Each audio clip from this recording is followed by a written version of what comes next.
Wondering how to get coaching clients from Instagram? You're showing up, posting regularly, maybe even trying reels. But the dream clients?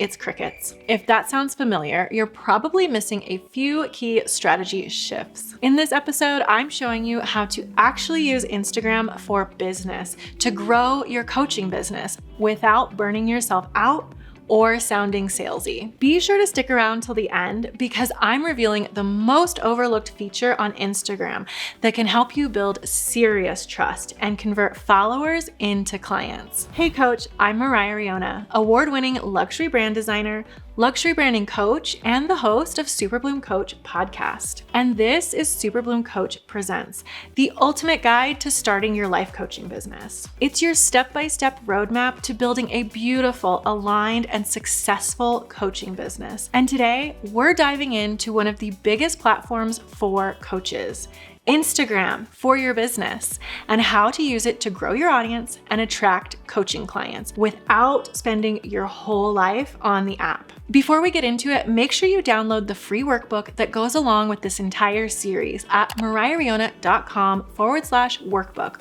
or click the link in the description. This workbook was designed to help you with every step of the series, so go grab it now. Tip number 1. Optimize your bio for your coaching business. Let's start with the most important 150 characters on Instagram, your bio. This is your first impression, and you want to clearly communicate 3 things: who you help, what result you help them get, and what they should do next.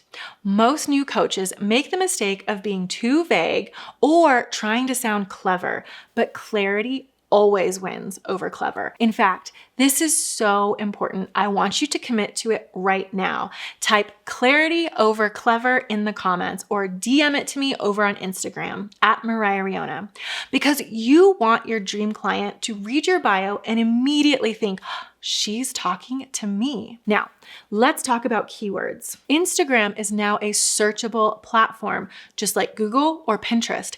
That means your bio, name field, and even your captions can help you show up in search results, and that's huge. So what are keywords?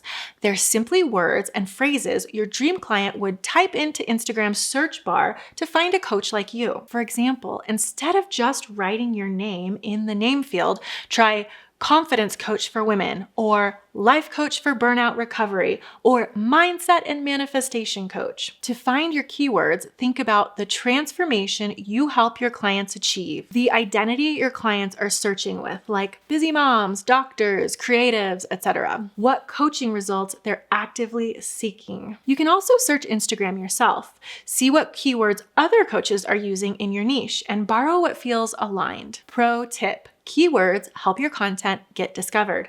Hashtags are used to categorize your content. Both matter, but your bio and name field should use keywords, not hashtags. Okay, let's talk about the profile photo. I see a lot of new coaches using a logo here, but Instagram is a social platform. It's all about connection and trust, and nothing builds trust faster than seeing your actual face. You want a clean, professional headshot, something that feels warm, polished, and on brand.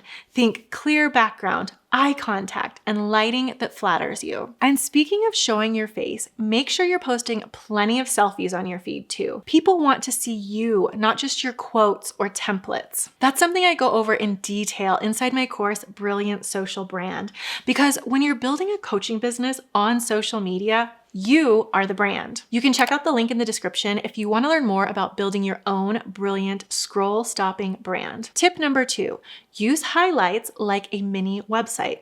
Think of your Instagram profile page as your brand's homepage on the app. That means highlights are the various pages they can navigate through. Organize your best content into clear, intentional categories like start here, about you, testimonials, services, freebie or lead magnet. Use branded covers and make it easy for your audience to learn about you, see proof, and take action without having to scroll your entire feed. This is one of the easiest ways to elevate your Instagram for business presence and grow your coaching business organically. Tip number 3, create a consistent posting strategy, not just a pretty feed. You don't need a magazine-worthy grid, but you do need a strategy. The coaches who grow on Instagram consistently are the ones who show up with clarity and intention. Here's how to create a simple but effective strategy. Decide how often you'll post. Start with 3 times per week. Rotate through the content types: value tips, personal story, testimonials, offers, etc. Align every post with your content pillars and your core coaching offer. Using Instagram for your business isn't about throwing spaghetti at the wall. It's about building trust, showing authority, and making it easy for clients to say yes. One of the biggest mistakes I see new coaches make is overcommitting to their Instagram posting. They decide they're gonna post 3 times a day, every day, and maybe they do it for a couple of days and then go radio silent for a month. Instead, be realistic about how much you can actually take on and start small. Once you master posting just 3 times per week, add another day or 2. Tip number 4. Use stories every day to build trust. Stories are one of the most powerful and most overlooked tools on Instagram. They're casual, in the moment, and perfect for connecting with your audience on a deeper level. You can use Instagram stories to share behind the scenes of your coaching business. People love a behind the scenes sneak peek. Talk about client results. Show your face. This builds trust fast. Show your audience you're a real person. Don't just talk about coaching, talk about your life. Take them along on the journey with you. Just make sure you relate your stories back to your coaching or offers. Use polls and questions to boost engagement and start conversations. Pro tip: no one likes a sleazy slide into the DMs just to pitch.